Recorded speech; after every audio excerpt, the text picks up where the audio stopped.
Very good morning. Welcome to BRK the first edition. నేను బ్రహ్మిణి.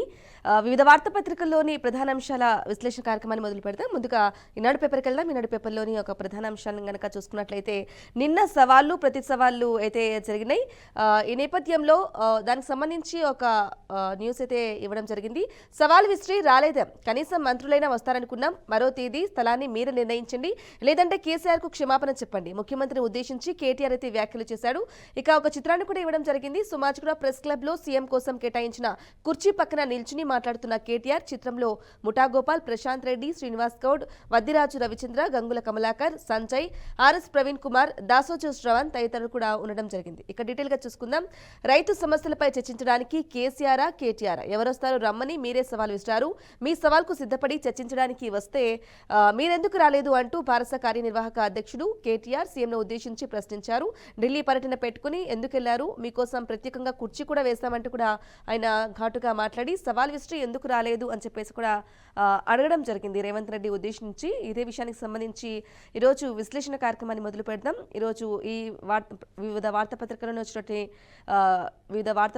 వచ్చినటువంటి ప్రధాన అంశాలకు సంబంధించి వారి విశ్లేషణ అలాగే అభిప్రాయాన్ని తెలియజేయడానికి మనతో పాటు లైవ్లో సిద్ధంగా ఉన్నారు ప్రముఖ సీనియర్ జర్నలిస్ట్, రాజకీయ విశ్లేషకులు బండారు రామ్మోహన్ రావు గారు మనకు లైవ్ లో అందుబాటులో ఉన్నారు.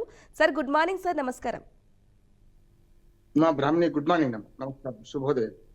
Sir good morning. ఇక ఒక వార్త కనుక ఈనాడు పేపర్లో వచ్చిన వార్తా కథనాంశాన్ని చూసుకున్నట్లయితే నిన్న తెలంగాణ రాజకీయాల్లో సవాళ్ళు ప్రతి సవాలు అయితే మొదలైపోయాయి. అంటే చర్చా వేదికను మీరు టైం చెప్పినా సరే, మేము చెప్పినా సరే, మేము రెడీ అంటూ కూడా మాట్లాడుకోవడం జరిగింది.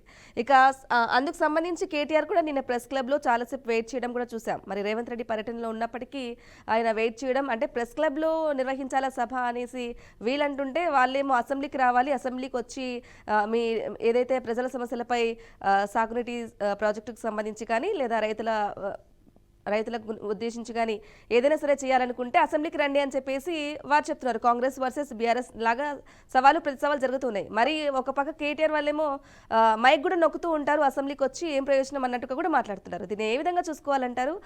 మీ విశ్లేషణ ఏంటి రామ్మోహన్ రావు గారు? బ్రాహ్మణి, మీకు అట్లాగే బీఆర్కే న్యూస్ ప్రేక్షకులకు శుభోదయం, నమస్కారం. రెండు విషయాలు మాట్లాడుకోవాలి మనం, ఎందుకంటే మనది ప్రాతినిధ్య ప్రజాస్వామ్యం. అంటే పంచాయతీలో వార్డు మెంబర్, సర్పంచ్, మండలంలో అయితే ఎంపీటీసీ, ఎంపీపీ ప్రెసిడెంట్, జిల్లాలో అయితే జిల్లా పరిషత్ మెంబరు, జిల్లా పరిషత్ చైర్పర్సన్, అట్లాగే రాష్ట్రంలో అయితే మనకు అసెంబ్లీ, 2 విధాన మండలి, విధానసభ, కేంద్రంలో అయితే పార్లమెంట్ లో మనకు ఉభయ సభలు ఉంటాయి, రాజ్యసభ, లోక్సభ, పెద్దల సభ, దిగువ సభ, ఎగువ సభ. ఇవి ఎందుకు పెట్టుకున్నాం మనం అంటే సజావుగా పంచాయతీ నుంచి ముందు పార్లమెంట్ దాకా సజావుగా చర్చలు జరగడానికి ఒక వేదికలు ఇవి అనుకున్నాం. అంటే ప్రజా వేదికలు అంటాం వీటిని. అంటే ప్రజలు ఎన్నుకున్న ప్రతినిధులు వాళ్ళు ఎవరికి వారు పాలన చేసుకోలేం కదా.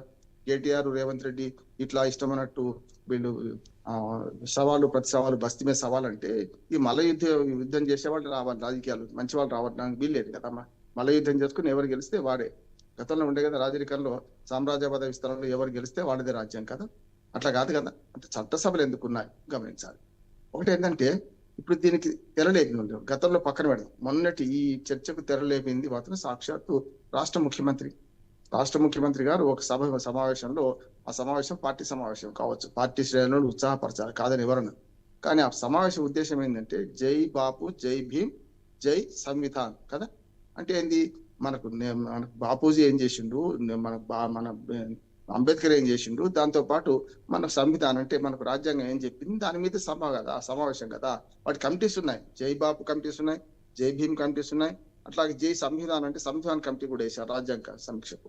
ఇవన్నీ కమిటీల మెంబర్లు ఇతర వాళ్ళని నిలిచి మాట్లాడే సభ అది. ఆ సభలో ఏం మాట్లాడాలి, దీని గురించి మాట్లాడాలి. ఖర్గే గారు స్పష్టంగా మాట్లాడిండ్రు, ఆ విషయంలో ఆయన తప్పట్టాల్సిన అవసరం లేదు. కేంద్రంలో ఉన్న బీజేపీ పార్టీ ఏదైతే రాజ్యాంగాన్ని హననం చేస్తున్నది, సెక్యులరిజం, సోషలిజం అనే పదాలు తీసేస్తుందని మాట్లాడారు. దానికి అదే సరిపోతుంది.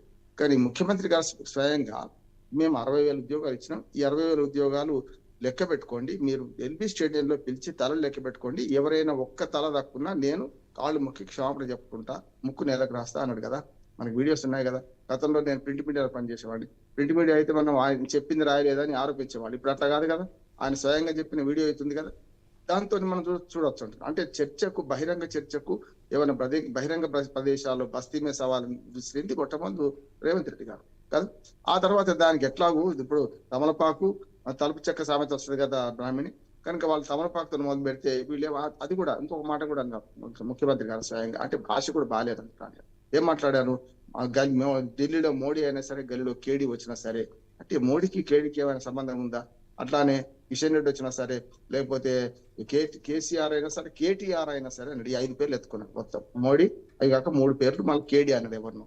కనుక ఇవన్నీ చూస్తే మరి వీళ్ళిద్దరు పేర్లు ఎత్తుకున్నారు కదా. అప్పుడు మనకు కేటీఆర్ ఏమన్నాడు, అయ్యా మీరు చర్చకు రమ్మన్నారు కదా ఎల్బీ స్టేడియం ఎందుకు, మేము ఇంకోటి ఎల్బీ స్టేడియంకి ఏమన్నాడు, నా కాంగ్రెస్ కార్యకర్తలతో వస్తా అన్నాడు. అంటే బాహాబాహి యుద్ధం కోసమా? ఎవరు మనకు రేవంత్ రెడ్డి గారు కాంగ్రెస్ కార్యకర్తలతో యుద్ధానికి వచ్చి ఒక్క తల లేకపోతే తక్కువైనా సరే కాళ్ళు మొక్తా ముక్కురేలకు రాస్తా అంటున్నప్పుడు ఎట్లా సాధ్యమయ్యొద్దు అంటున్నాను. అందుకని చర్చకు తెరలేపింది అంటే అగ్ని రాజేసింది రేవంత్ రెడ్డి, ఆజ్యం పోసింది బీఆర్ఎస్. తప్పనిసరి దాని ఏముంది. ఎందుకంటే చట్టసభలోకి ప్రతిపక్ష నాయకుడు పోడు, గత 18 నెలలుగా ఒక్కనాడు 2 రోజులు సంతకం పెట్టి వచ్చే మాజీ ముఖ్యమంత్రి ఇవాటి వరకు పోవడం లేదు. దాన్ని అభిశంసిస్తున్నాను, కరెక్ట్ కాదంటున్నాను. చట్టసభలో అంతిమంగా చూడాలి. రేవంత్ రెడ్డి ఉన్నాడు ముఖ్యమంత్రి, మన ముఖ్యమంత్రి మన ప్రధానమంత్రి ఉంటాడు కానీ మా వేరే ముఖ్యమంత్రులు, మీ పార్టీకి ముఖ్యమంత్రులు పార్టీకి ప్రధానమంత్రి ఉండరు కదా. దేశానికి ప్రధానమంత్రి, మా రాష్ట్రానికి ముఖ్యమంత్రి. అటువంటి అప్పుడు ఈ చర్చలో నిన్న పెద్ద ఎత్తున ఇది కావడానికి మొట్టమొదటి అగ్ని రాజేసిందేమో రేవంత్ రెడ్డి, ఆజ్యం వస్తుంది బీఆర్ఎస్. ఇంకొకటి ఏమంటున్నారు, ఇప్పుడు కాంగ్రెస్ పార్టీ వాళ్ళు ఏమంటున్నారంటే ముఖ్యంగా ప్రభుత్వంలో ఉన్నవాళ్ళు అసెంబ్లీలో చర్చించుకుని అసెంబ్లీకి ఎందుకు రావడం లేదు. కరెక్టే, కానీ అసెంబ్లీ సమావేశం పెట్టాల్సింది ఎవరు? ప్రతిపక్షంలో లేరు కదా కాంగ్రెస్ పార్టీ. అధికార పక్షమే ఎవరైతే ప్రభుత్వం ఉందో వాళ్ళు అసెంబ్లీ సమావేశాలు పెట్టాలి. అసెంబ్లీ సమావేశాలు పెట్టిన తర్వాత మళ్ళీ తప్పించుకోవడం అనుకుంటే అప్పుడు మాట్లాడవచ్చు. కానీ మీరు ప్రెస్ క్లబ్ ఎందుకు వస్తాం, అక్కడికి ఎందుకు వస్తాం అంటే పిలిచింది అక్కడికే కదా. ఇప్పుడు వీళ్ళు పిలిచింది, రేవంత్ రెడ్డి గారు పిలిచింది ఏంటి, ఎల్బీ స్టేడియం పిలిచారు. ఎల్బీ స్టేడియంలో రమ్మని సవాల్ పెట్టినప్పుడు వీళ్ళు ప్రెస్ క్లబ్ పోయారు. ఇంకా మర్యాదే కదా, కొత్తలో కొంత మర్యాదే కదా అంటున్నాను నేను. అందుకని ఏమంటున్నాడు, కుర్చీలు ఖాళీ పెట్టడం ఇవన్నీ సింబాలిక్ గా ఉంటాయి. కేటీఆర్ గారు కూడా ఆయన నిన్న ఊహించారు. ఏం ఊహించారంటే ఒక ఆరోగ్యకరమైన చర్చకు దారితీస్తారేమో. ఆరోగ్యకరమైన చర్చ ఎట్లా ఉంటదంటే, వీళ్ళు ఏదైతే మన రైతుల గురించి చర్చ పెడదామన్నారు కదా, రైతుల గురించి 10 ఏళ్లలో మేము ఏం చేసినాం, ఈ 18 నెలలు మీరేం చేయలేకపోయినారు అనే దాన్ని ఒక మంచి పేపర్ తీసుకెళ్లి అక్కడ ప్రదర్శిస్తే బాగుండేది అంటుంది. అక్కడ చెప్తే బాగుండేది. అంటే మా లెక్కలు మీ లెక్కలు ఇవి, మేము రైతులకు ఇవి చేసాం 10 ఏళ్లలో. అది జరగలే. మళ్ళీ సవాలు ప్రతి సవాలే. ఇప్పుడు ఒక రకంగా చెప్పాలంటే తంశుంటా అని మీరిద్దరు కొట్లాడుకుంటే ప్రజలు చూడడానికి సిద్ధంగా లేరు. ప్రజల తరఫున నేను అడుగుతున్నా స్పష్టంగా, ఇవాళ రేపు పొద్దున అసెంబ్లీ పెట్టాల్సిన బాధ్యత రాష్ట్ర ప్రభుత్వాందే. ప్రభుత్వం పెట్టండి, వాళ్ళు రాకపోతే అడుగుదాం. కానీ అసెంబ్లీకి రండి అని సవాల్ విసురుకుంటూ అసెంబ్లీ పెట్టాల్సిన ప్రతిపక్షాల ప్రభుత్వం. ఇంకా నా సవాలే తప్పుగా ఉంది. ముఖ్యమంత్రి గారు ఢిల్లీ నుంచి వచ్చిన తర్వాత ఈ ఒక్కటే కాదు, హామీల అమలు మీద పెట్టాలి, రైతుల మీద పెట్టాలి, అట్లానే మనకు కమిషన్ల మీద పెట్టాలి. చివరికి ఈ 18 నెలల పాలన మీద ఒక శ్వేతపత్రం విడుదల చేసి మేము ఇది చేశాం, మీరు 10 ఏళ్లలో ఇది చేశారు అని పెడితే దాని మీద ఒక్కొక్క రోజు ఒక్కో చర్చ పెట్టవచ్చు. కనుక చివరిగా అసెంబ్లీయే దీనికి అంతిమ పరిష్కారం అంటున్నాను. మనందరం డిమాండ్ చేయాల్సింది రోడ్ల మీద పంచాయతీ కాదు, నల్లకాడి పంచాయతీ కాదు, బజార్లో కొట్టుకోవడం కాదు, ఎవరి తొడలు కొట్టడం, మెడలు విరవడం, మగాళ్ళు ఇట్లాంటి మాటలు మాట్లాడడం మృగాలు అవుతారు. ఇట్లా మాట్లాడితే మృగాలుగా మారకుండా వీళ్ళు అసెంబ్లీ సమావేశం ద్వారా అసలు ప్రజలకు విషయాలు చెప్పాలి. అబద్ధాలు అర్ధసత్యాలు వీళ్ళు చెప్తున్నారు, అర్ధసత్యాలు చెప్తున్నారు, అబద్ధాలు చెప్తున్నారు, కొన్ని సత్యాలు చెప్తారు వాళ్ళకు అనుకూలంగా ఉన్న సత్యాలు. కనుక వీళ్ళని మనం డిమాండ్ చేయాల్సిందంటే ప్రజాప్రతినిధులను ఎన్నుకున్నది మేము చట్టసభల్లో మాట్లాడమనే. కనుక మీరు చట్టసభలకు రండి, మాట్లాడండి అని మనం డిమాండ్ చేస్తాము. అయితే రామ్మోహన్ రావు గారు, ప్రధానంగా ఒక వాదన ఏంటంటే బీఆర్ఎస్కి గత ప్రభుత్వంలో ఉన్నప్పుడు, వాళ్ళ ప్రభుత్వం హయాంలో ఉన్నప్పుడు ఇటువంటి చర్చా కార్యక్రమాలు ఏవి గుర్తుకు రాలేదా, ఇప్పుడే ఎందుకు గుర్తొచ్చింది సడన్ గా అని చెప్పేసి కూడా ప్రధానంగా ఒక వాదన. దీనిపై మీరేమంటారు? ఎవరు గుర్తు చేస్తున్నారు? ఇప్పుడు రేవంత్ రెడ్డి స్వయంగా సవాల్ విసిరింది కదా. నేనేమంటే భాష బాగాలేదంటే కేసీఆర్ గారి భాష ఇదివరకు ఉందా అంటారు. ఇప్పుడు రాజుగారి చిన్న భార్య మంచిదంటే పెద్ద భార్య మంచిది కదా.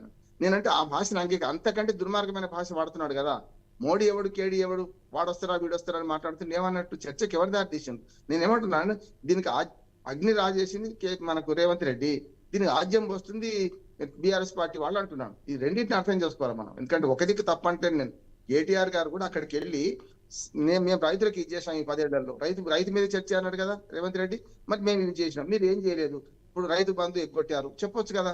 మీకు రైతు మన కూలీలకు 12,000 ఇస్తాను ఎగ్గొచ్చి చెప్పారు కదా, చెప్పొచ్చు కదా. మనకు కౌలు రైతులకు 12,000 ఇస్తాను చెప్పొచ్చు కదా. మహిళలకు స్కూటీ ఇస్తాను చెప్పొచ్చు కదా.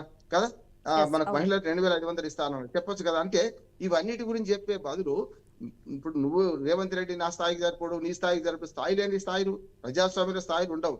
వాదనలో ఈ చర్చలో వెలుగు పుట్టాలి కానీ వేడి పుట్టదు. చర్చే లేదు, అసలు చర్చ జరగాల్సింది అసెంబ్లీ సాక్షిగా. అసెంబ్లీ పెట్టాల్సింది ప్రభుత్వమే కదా. ప్రభుత్వమే అసెంబ్లీ పెట్టండి అంటే ప్రతిపక్షంలో ఉండరా, ప్రభుత్వంలో ఉండరా వాళ్ళు?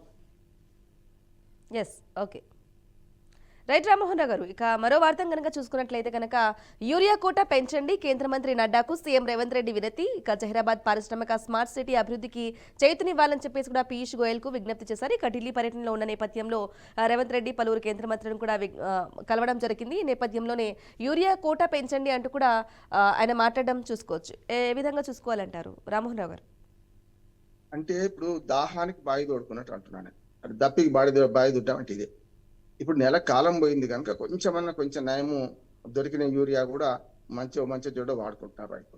నెల కాలం పోయింది కదా, పోయిన జూన్ 10వ తారీఖు వాళ్ళ 8లో ఉన్న పోయిన జూన్ 8వ తారీఖు 10వ తారీఖు లోపల వర్షాలు పడేది ఉండే. నెల కాలం అయితే పోయింది కదా. ఇప్పుడు వీళ్ళు పోయింది ఎప్పుడు? నెల తర్వాత పోయింది. నేనేమంటున్నాను, యూరియా సంక్షోభం కూడా ఒకసారి వివరంగా మాట్లాడుకుందాం అని మనం ఇందులో 4 విషయాలు చెప్తాను. యూరియా సంక్షోభానికి కారణం ఏంటంటే, ఇప్పుడు నానో యూరియా అని లిక్విడ్ బాటిల్ వస్తుంది, హాఫ్ లీటర్ బాటిల్.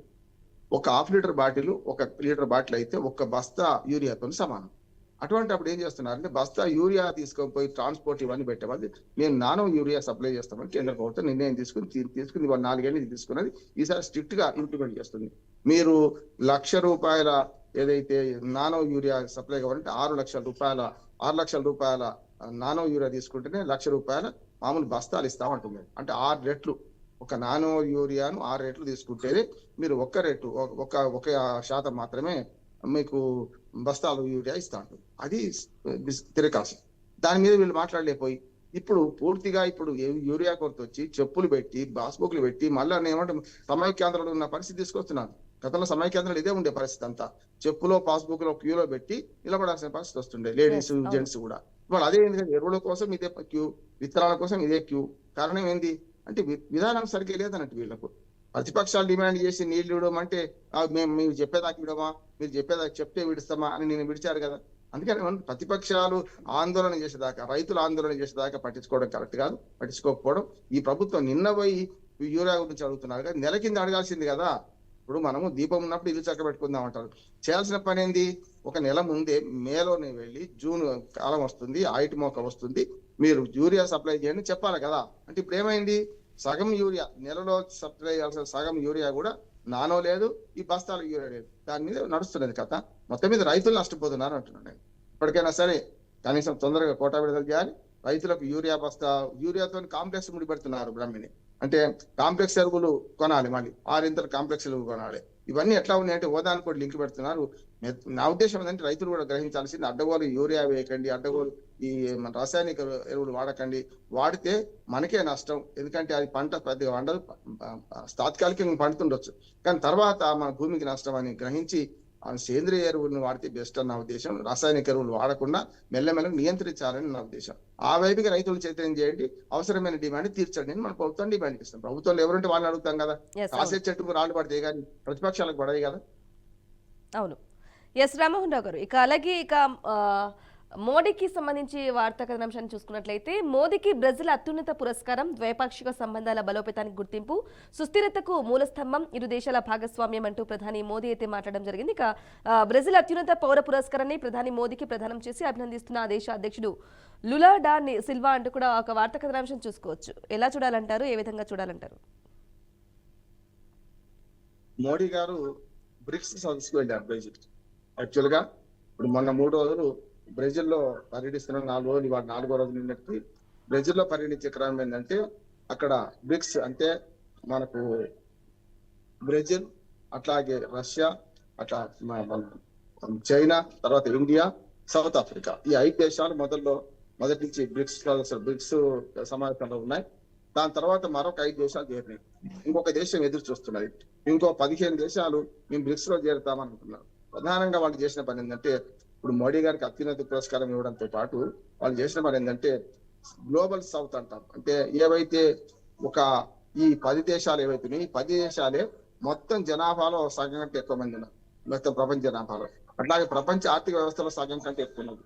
అందుకనే ఈ 2 ఏది చైనా ఇండియా రష్యా ఉండడం వల్ల జనాభాలో పెరిగినది, అట్లాగే ఆర్థిక వ్యవస్థలో కూడా ముందున్నది కనుక మాకు కేంద్ర మనకు ఏదైతే సంస్థలు ఉన్నాయి, ఐక్యరాజ్య సమితి దాని అనుబంధ సంస్థలు, భద్రతా మండలి కానీ లేకపోతే ఇతర మనకు WTO కానీ మన వాణిజ్య ఒప్పందాలకు కానీ అట్లాగే ఆరోగ్య సంస్థ, ప్రపంచ ఆరోగ్య సంస్థ WHO కానీ ఇవన్నిట్లలో తగిన ప్రాతినిధ్యం ఈ దేశాలకు లేదు.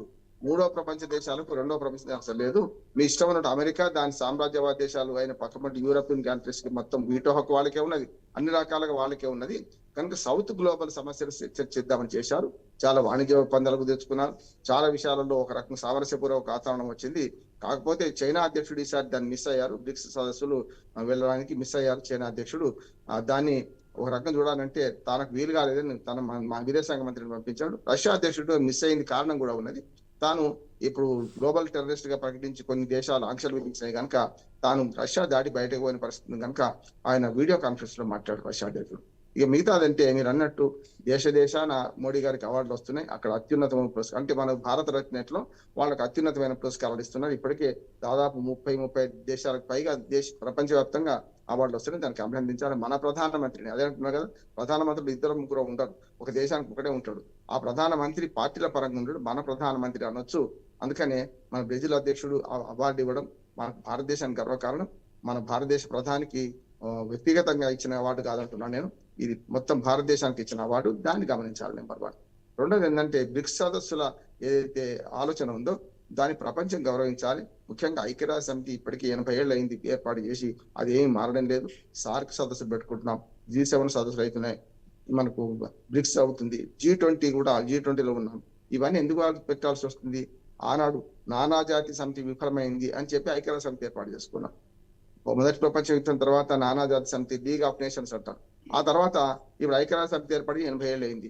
ప్రపంచ ఆర్థిక, రాజకీయ, సామాజిక రంగం ఎంతో మారింది. ఆర్టిఫిషియల్ ఇంటెలిజెన్స్ యుగంలో ఇంకా పాతకాలం పద్ధతులు, వీటోలు, 5 దేశాల పెత్తనము ఇవన్నీ సరైనది కాదని ఈ బ్రిక్స్ సదస్సు తెలిసింది. అందులో మన ప్రధానమంత్రి మధ్యన నిలిచి సెంటర్ ఆఫ్ ది అట్రాక్షన్ గా ఉండాలంటే మనందరికీ గర్వకారణం.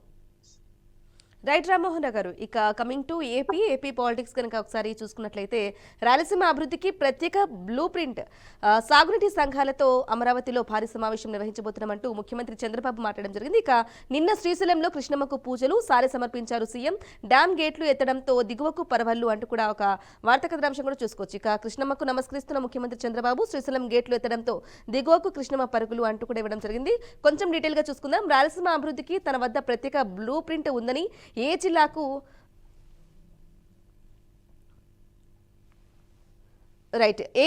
ఏం చేయాలన్న అంశంపై స్పష్టత ఉందని ముఖ్యమంత్రి చంద్రబాబు నాయుడు పేర్కొన్నారు. ఇక శ్రీశైలం ప్రాజెక్టు వద్ద మంగళవారం కృష్ణమ్మకు పూజలు చేసి సారె సమర్పించి 4 గేట్లు తెరిచి నీటిని దిగువకు వదిలారు అంటూ కూడా ఒక వార్తా కథనాంశం కూడా చూసుకోవచ్చు. ఏ విధంగా చూసుకోవాలంటారు? మీ విశ్లేషణ ఏంటి రామ్మోహన్ గారు? అంటే నా ఉద్దేశం ఏంటంటే ఇప్పుడు రాయలసీమకి ముఖ్యమంత్రులందరూ రాయలసీమనే అయింది కదా, ఎక్కువ మంది. చూడండి, మొత్తం ఉమ్మడి ఆంధ్రప్రదేశ్ చరిత్ర నుంచి మొదలుకొని ఇప్పటిదాకా చూస్తే అందరు ముఖ్యమంత్రులలో 170% మంది ఆంధ్రప్రదేశ్ మన రాయలసీమ నుంచి ఎన్నికయ్యారు కదా. ఇది చూడండి, మొదటి నుంచి నీలం సంజీవ్ రెడ్డి గారి నుంచి మొదలు అంటే ఉమ్మడి ఆంధ్రప్రదేశ్ మొట్టమొదటి మన ముఖ్యమంత్రి. ఆ తర్వాత సంజయ్ గారు కదా, బ్రహ్మానంద రెడ్డి గారు కాదు, కోస్తా ఆంధ్రకు సంబంధించిన. అట్లా చూసుకుంటే మరి విజయభాస్కర్ రెడ్డి గారు కానీ, చంద్రబాబు నాయుడు గారు కానీ 9 ఏళ్ళు ఆయన, మళ్ళీ ఇప్పుడు 5 ఏళ్ళు వాళ్ళు ఆయన కదా. అంటే ఇవన్నీ చూస్తే మీరు చాలా మంది మనకు ముఖ్యమంత్రుల్లో రాయలసీమను పాలించారు. మొత్తం పాలించిన ముఖ్యమంత్రులు ఎన్ని రోజులు పాలించారు, అంతకంటే డబుల్ మన చంద్రబాబు నాయుడు గారు పాలించారు. ఇప్పుడు రాయలసీమకి ఏదో చెప్తారంటే ప్రథమ చెప్పాలంటే ఇది కౌంటర్ పర్యటన నేను అంటున్నాను. అంటే జగన్మోహన్ రెడ్డి వాళ్ళ బంగారు పాళ్యం దానిలో తిరుగుతున్నారు కనుక, అక్కడికి వెళ్తున్నారు మామిడి రైతుల గురించి కనుక. ఎవరైనా ముఖ్యమంత్రులు పెద్దగా నీళ్లు ఇచ్చిన సందర్భాలు ఉన్నాయి. నీటిపారుదల శాఖ మంత్రి పోయి నీళ్లు ఇస్తారు, జలహారతి పడతారు. అంతేగాని ముఖ్యమంత్రి స్థాయి అయిపోయిందంటే మంచిదే, కాదంటలేదు. కానీ ఇక్కడ ఏమైందంటే రాజకీయం కోసం రాజకీయం చేస్తున్నారు. రాయలసీమ అభివృద్ధికి ఇన్ని రోజులు చేసి ఉంటే మీరు చూడండి, రాయలసీమ చాలా విభిన్నమైంది. ఒక్క కడప తప్ప మిగతా 3 జిల్లాలు, రాయలసీమలో 4 జిల్లాలు. చిత్తూరు ఏమో అటు బెంగళూరుకి కానీ, అటు ఒక మూల బెంగళూరుకి, కుప్పం లాంటి దానికి, ఇటు పక్క తిరుపతి లాంటిదేమో హైదరాబాద్ మన చెన్నైకి దగ్గర ఉంటాయి. అటు పోతే అనంతపురం పూర్తిగా బెంగళూరు దగ్గర ఉంటుంది. అంటే కర్నూలు మొత్తం హైదరాబాద్ దగ్గర ఉంటుంది. ఒక్క కడప మాత్రమే మధ్యన ఉంది. అంటే అట్లా చూసుకుంటే మనకు ఈ 3 జిల్లాల మన ఉపాధి కోసం యువత ఎటుపోతున్నారు? అయితే చెన్నైకు, అయితే బెంగళూరుకు, హైదరాబాద్కు వస్తున్నారు కదా.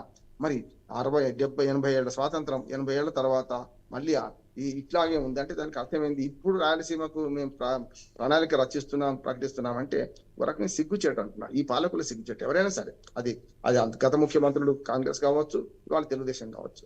సరే మొత్తం మీద మంచి మంచి సంకల్పం చేశారు. నా ఉద్దేశం ఏంటంటే ఈ 3 జిల్లాల సరిహద్దులో ఉండడం వల్ల మనకు ఒక అడ్వాంటేజ్ అంటున్నారు. ఉదాహరణకు కియా లాంటి పరిశ్రమ అంతపురం రావడం కారణం ఏంది, బెంగళూరు ఎయిర్పోర్ట్ దగ్గర ఉంటది వాళ్ళకి కదా.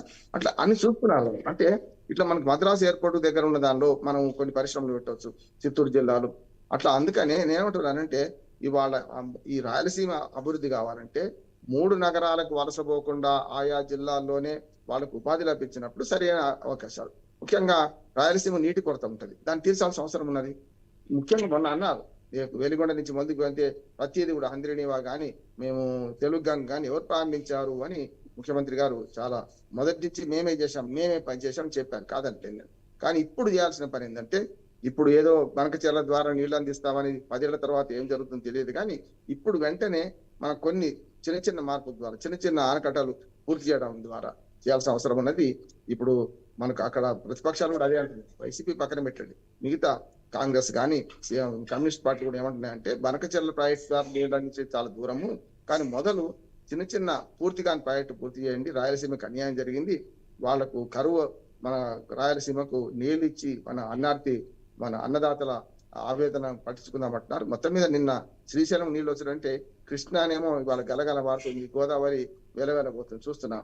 ఫస్ట్ టైం నెల ముందే కృష్ణాకు వరకు ఇంత వరదలు రావడం, జూరాల ప్రాజెక్టు పూర్తిగా నిండిపోవడం, అటు పోతే సుంకేశ్వర అవన్నీ కూడా ఇటు పక్క కృష్ణ మన తుంగభద్రలో నదులు పొంగుతుంటూ ఈ రెండు కలిసి ఇవాళ మనకు శ్రీశైలంకి వస్తున్నాయి. శ్రీశైలం నుంచి విద్యుత్ ఉత్పత్తి చేస్తున్నారు, చాలా శుభసూచకం ఉంటున్నారు. మన రాష్ట్రంలో వర్షాలు పడకపోయినా పైన మహారాష్ట్ర కర్ణాటకలో పడ్డం వల్ల మనకు మంచి కృష్ణమ్మకు జలకళ వచ్చింది.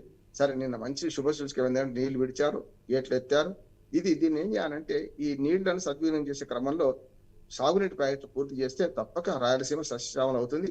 అది గేమ్ చేంజర్ అవుతుంది. ఇక నీళ్లు లేకపోతే ఏం చేయలేము మనం, పరిశ్రమలు రావు, వ్యవసాయం నడవదు, మళ్ళీ మంచినీళ్ళు కూడా కరువు అవుతాయి. కనుక ఈ 3 చేయాల్సిన బాధ్యత ఈ ప్రభుత్వం ఉంది. నేను ఆ ప్రభుత్వం చేసే పని మంచిది అంటున్నాను. ఓకే, రైట్ రామ్మోహన్ రావు గారు. ఇక మరో వార్త కథనాంశం కనుక చూసుకున్నట్లయితే నిన్న నెల్లూరులో నల్లపురెడ్డి ప్రసన్న కుమార్ రెడ్డి చేసిన వ్యాఖ్యలైతే తీవ్ర దుమారమైతే రేపినాయి.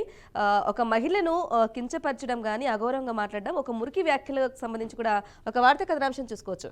వైకాపాది నీచ సంస్కృతి, ప్రసన్న కుమార్ రెడ్డి మురికి వ్యాఖ్యలపై పెళ్లిబికిన ఆగ్రహం, తీవ్రంగా మండిపడిన మహిళా లోకం, నియోజకవర్గంలోకి అడుగు పెట్టనీయబోమని హెచ్చరిక, నెల్లూరు ఎస్పీ కార్యాలయంలో ఫిర్యాదు చేసిన ఎమ్మెల్యే ప్రశాంత్ రెడ్డి. ఇక ప్రజలు ఓడించిన వైకాపా నేతల్లో మార్పు రాలేదని మంత్రులు ఎమ్మెల్యేల విమర్శలైతే కొనసాగుతూ ఉన్నాయి. ఈ నేపథ్యంలోనే ఆయన ఇంటిపై కూడా కొంతమంది వెళ్ళి దాడి కూడా చేయడం కూడా చూసుకోవచ్చు. ఏ విధంగా చూసుకోవాలంటారు? మీ విశ్లేషణ ఏంటి రామ్మోహన్ రావు గారు? అసలు ఇలాంటి వార్తల మీద మనం విశ్లేషణ అవసరం లేదంటాను. ఎందుకంటే ఇంకా దుర్మార్గమైన వార్తలు పొద్దున లేవగానే పాజిటివ్ వేవ్స్ రావాలన్నా చూసి పేపర్ చూసేవాడికి నెగిటివ్ వేవ్స్ రావాలా చెప్పండి.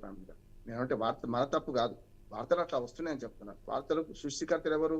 మన పత్రికలు కాదు, వాళ్ళు చేసే పనులే వార్తలకు సృష్టికర్తలు అవుతున్నాయి కదా.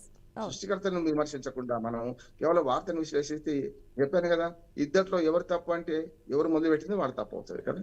ప్రసన్న కుమార్ రెడ్డి గారు స్పష్టంగా గతంలో మనకు తెలుగుదేశంలో ఉండేవారు, వాళ్ళ తండ్రి వాళ్ళు నెల వరకు వాళ్ళందరూ కూడా ఇప్పుడు వైసీపీ ఉన్నారు. ప్రశాంత్ గారిని విమర్శించారు. చెల్లె వరుస ఓ రకంగా చెప్పాను, నాకు సోదరుడు లాంటి వాడు ఇట్లా చెప్పు తప్పు కదా అని ఆమె ఏడుస్తున్నది. మహిళలను కించపరిచే వ్యాఖ్యలు ఎవరు చేసినా తప్పే అంటున్నారు. అది ఏ పార్టీలో ఉన్నా సరే, ఆయన తెలుగుదేశంలో ఉన్నా ఇంకేదానిలో ఉన్నా సరే. చూస్తాం కదా నెల్లూరు జిల్లా రాజకీయాలన్నీ మారిపోయినాయి. మొన్నటిదాకా వైసీపీలు ఉన్నారు, వాళ్ళు తెలుగుదేశంలో ఉన్నారు, వాళ్ళు తెలుగుదేశంలో మొన్నటిదాకా వైసీపీలో ఉన్నారు. ఇవన్నీ చూస్తున్నాం కదా మనం. ఒక మహిళను కించపరిచే వ్యాఖ్యలు ఏవైనా సరే మనం తప్పవటాల్సిందే. దీన్ని పెద్దగా చేయకుండా నేను ఖచ్చితంగా చర్య తీసుకుంటా అంటుంది, పరువు నష్టం దావా వేస్తా అంటుంది. రేపు పొద్దున ప్రశాంత్ గారు మాట్లాడారు కానీ నేను చూశాను నేను కూడా. కనుక ఈ నల్ల వరకు మన ప్రసన్న కుమార్ రెడ్డి గారు మాట్లాడి కరెక్టా కాదా అనేది ఆయనే ఆత్మపరిశీలన చేసుకోవాలి. కానీ ఆయన తగ్గేది లేదంటున్నాడు, నా వ్యాఖ్యల కట్టుబడే ఉన్నా అంటున్నాడు. మొత్తం మీద 2 కుటుంబాల మధ్యన పెద్ద ఎత్తున మన రాజకీయం పెట్టయిపోతుంది. దీంతో సమితలు అయ్యేది ఖచ్చితంగా ప్రజలే అంటున్నాడు. ఇటుపక్క అటుపక్క రాజు కంటే రాజభక్తి, స్వామి కంటే స్వామి భక్తి చూపించుకొని కొట్టుకు చచ్చేది వాళ్ళే. వీళ్ళు ఎప్పుడైనా మంచిగానే ఉంటారు. రాజకీయ నాయకులు ఓ పార్టీ అధికారంలో ఉంటుంది, ఓ పార్టీ ప్రతిపక్షంలో ఉంటుంది. వాళ్ళు బాగానే ఉంటారు. కనుక ఇటువంటి వ్యాఖ్యలను తప్పబట్టాలి. ఎవరు చేసినా తప్పే, దీని మీద లీగల్ గా చర్య తీసుకుంటా అన్న ఆమె చేయాల్సిందే. చూద్దాం ఏం జరుగుతుందో. కానీ ఇది మాత్రం ఇటువంటి వార్తల్నే మనం బాగా ప్రస్తావిస్తుంటే నిజమైన ప్రజలకు సంబంధించిన వార్తలు పోతుంటాయి. నిజంగా చెప్పానంటే పత్రికలు కూడా ఈ వార్తలతో నింపే బదులు పాజిటివ్ వార్తలు వేద్దామంటున్నాను నేను. పాజిటివ్ గా ఆలోచించకపోతే, అభివృద్ధి వైపు ఆలోచించకపోతే ఈ వ్యాఖ్యలు వాళ్ళకు దానివల్ల మనకు ఒరిగేది ఏముంది, వచ్చేదేముంది? ప్రజలకు కూడా ఒరిగేదేముంది, వచ్చేదేముంది? రాజకీయ వార్తల కంటే సామాజిక అకాడమిక్ వార్తలు ప్రచురించే దిశగా పత్రికలు కూడా మారాలి. మనం కూడా దాన్ని బట్టి మనం కూడా మాట్లాడాలి. రైట్ రామ్మోహన్ రావు గారు, ఇక మరో వార్త కనుక చూసుకున్నట్లయితే కనుక ఏపీ బాండ్లు కొనొద్దంటూ 200 ఆర్థిక సంస్థలకు మెయిల్స్. రాష్ట్రానికి డబ్బు రాకుండా వైకాపా కుట్రలు చేస్తుంది అంటూ కూడా ఆర్థిక మంత్రి పయ్యావుల కేశవ్ ఆరోపిస్తున్నారు. హైకోర్టులో వ్యాజ్యం వేయించారు ప్రధాని మోదీ, ఆర్బీఐకి ఫిర్యాదులు ఇప్పించారు. రాష్ట్రం పరువు తీసేది చాలక ప్రెస్ మీట్లు, ఏడుపుల తప్పుడు ఫిర్యాదులు చేయించిన జగన్ బుగ్గన్లను ప్రాసిక్యూట్ చేయాలి అంటూ కూడా పయ్యావుల కేశవ్ మాట్లాడుతున్నారు. నిజంగా ప్రతిపక్షంలో ఉండి ఇదంతా చేస్తుందని అనుకోవాలంటారా? మీ విశ్లేషణ ఏంటి రామ్మోహన్ రావు గారు? ఇంతకుముందు వార్త ఇవన్నీ కూడా మధ్యయుగ రాజకీయాలు గుర్తొస్తున్నాయి. అదే ఒక రాజ్యం మీద గెలవడం, ఒక రాజు ఇంకో రాజుని చంపడం లాంటిది. అంటే మొత్తం మీద వీళ్ళందరికీ ఇష్టం లేదు ఏంటంటే ఈ ప్రభుత్వం నాశనం అయిపోయింది, ఈ ప్రభుత్వం కుదారిల్లిపోయింది, ఈ ప్రభుత్వం ఈ రాష్ట్రానికి ఏం చేయలేదని నిరూపించే పనేమో ఇటు వెళ్ళి చేస్తున్నారు. ఎవరు? వైసీపీ వాళ్ళు. గతంలో వాళ్ళు చేసిన పని అంతా నాశనం అయిపోయింది, ఆ 5 ఏళ్ల విధ్వంసం, ఇంకేం జరగలేదని వీళ్ళు నిరూపించే ప్రయత్నం చేస్తున్నారు. ఇద్దరు చేసి ఎవరిని నష్టపరుస్తున్నారు? మన రాష్ట్ర ప్రజల్ని కదా. అందుకని ఏమంటా అంటే భార్యాభర్తలు గొడవ పెట్టుకుని తన్నుకుంటుంటే, రోజు తిట్టుకుంటుంటే ఎవరు బాధపడతారు? పిల్లలే కదా. ఏమంటున్నా, ఈ ప్రతిపక్షం కానీ అధికార పక్షానికి కొన్ని బాధ్యతలు ఉన్నాయి. ఇప్పుడు ఆంధ్రప్రదేశ్ నాశనం అయిపోయిందంటే ఎట్లా ఉందంటే, నేను చెప్పాను కదా, ఎప్పుడు ఒక కోడిగుడ్డు అంత బంగారం కథ చెప్తుంటాను ఎప్పుడు కూడా. అంటే తాము అధికారంలో ఉంటే కోడిగుడ్డు బంగారం తన దగ్గర మన దగ్గర ఉన్నట్లు లెక్క. అధికారం పోగానే పిచ్చగాళ్ళు అయిపోతాం, బీదవాళ్ళు అయిపోతాం. అది జరుగుతుంది. అదే మొన్నటిదాకా అధికారంలో ఉన్నప్పుడు అద్భుతంగా ఆంధ్రప్రదేశ్ వెలిగిపోతుందని చెప్పి ఇదే వైసీపీ చెప్పింది కదా. మేము బ్రహ్మాండంగా పెట్టుబడులు తెస్తామన్నారు కదా, తెచ్చామన్నారు కదా. మరి ఏమైంది? ఇప్పుడే 1 year లో మొత్తం అది పేద అయిపోయిందా? పనికి రాకుండా పోయిందా? ఇక్కడ పెట్టుబడులు వద్దు అని వాళ్ళు కంప్లైంట్ చేస్తే అంతకంటే దుర్మార్గం కొట్టలేదు అంటున్నారు. ఇప్పుడు తెలుగుదేశం సమర్థించడం కాదు, ఆంధ్రప్రదేశ్ ప్రజలకు ప్రతిపక్షంగా చేయాల్సిన సేవలు ఇచ్చిపెట్టి ద్రోహం చేస్తున్నట్లు లెక్క కదా. అందుకని నేనేమంటున్నాను అంటే, వీళ్ళు చేయాల్సిన పని ఆంధ్రప్రదేశ్ అభివృద్ధి కోరుకుంటున్నారా, లేకపోతే వినాశనం కోరుకుంటున్నారా? వేరే పార్టీ వచ్చినప్పుడు ఆంధ్రప్రదేశ్ బాగుండొద్దు, మన పార్టీ వచ్చినప్పుడు మాత్రం బాగా కావాలని కాదు కదా. ఒక రోజులో రోమనగరం ఒకటే రోజులో నిర్మాణం కాలే. అందుకని ఏమంటే గత 5 ఏళ్ల విధ్వంస పాలనను మీరు ఒప్పుకొని ఇప్పుడు మంచి చేస్తామని వాళ్ళు అంటుంటే దాన్ని ఎట్లా చేస్తే బాగుంటుంది, ఏ రకమైన సలహాలు ఇస్తే బాగుంటుంది చెప్పాలి. కానీ సలహాలు ఇవ్వకుండా, ఒకవేళ నిజంగానే అది నిజమైంటే, ఏది విదేశాలకు ఎవరైతే పెట్టుబడులు పెడతా అన్నారో వాళ్ళకు ఆంధ్రప్రదేశ్ పెట్టుబడులు పెట్టకుండా మీరు వద్దు, పెడితే నష్టపోతారు అని ఉత్తరం రాసి ఉంటే వాళ్ళ మీద ప్రభుత్వమే ప్రాసిక్యూట్ చేయాలంటున్నాను. యాజ్ అడ్వకేట్ చెప్తున్నాను, ప్రాసిక్యూట్ చేయాలి. ఉత్తరం కనుక నిజమైతే ఏ ప్రభుత్వం ఉన్నా సరే, ఒకవేళ వైసీపీ ప్రభుత్వంలో ఉన్నా ఇదే మాట మాట్లాడుతున్నాను, వాళ్ళని ప్రాసిక్యూట్ చేయాలి. ఇది తప్పు అని చెప్పాలి. లేకపోతే ఏమవుద్దంటే ఆంధ్రప్రదేశ్ అస్తిత్వానికి, ఆంధ్రప్రదేశ్ అభివృద్ధికి ఆటంకం కలిగే చర్యలు ఎవరు చేసుకున్నా అది దేశద్రోహం అవుతుంది, మనకు రాష్ట్ర ద్రోహం అవుతుంది. రైట్ రామ్మోహన్ రావు గారు, థ్యాంక్ యూ అండి. మీ విశ్లేషణ అలాగే వివిధ వార్తాపత్రికల్లో వచ్చిన ప్రధాన అంశాలకు సంబంధించి మీ విశ్లేషణ అలాగే అభిప్రాయాన్ని తెలియజేసినందుకు థ్యాంక్ యూ. రైట్గా చూసాం కదా, ఇది వాల్టి BRK the first edition. State యూన్ బీఆర్కే న్యూస్, తెలుగోడు సత్తా.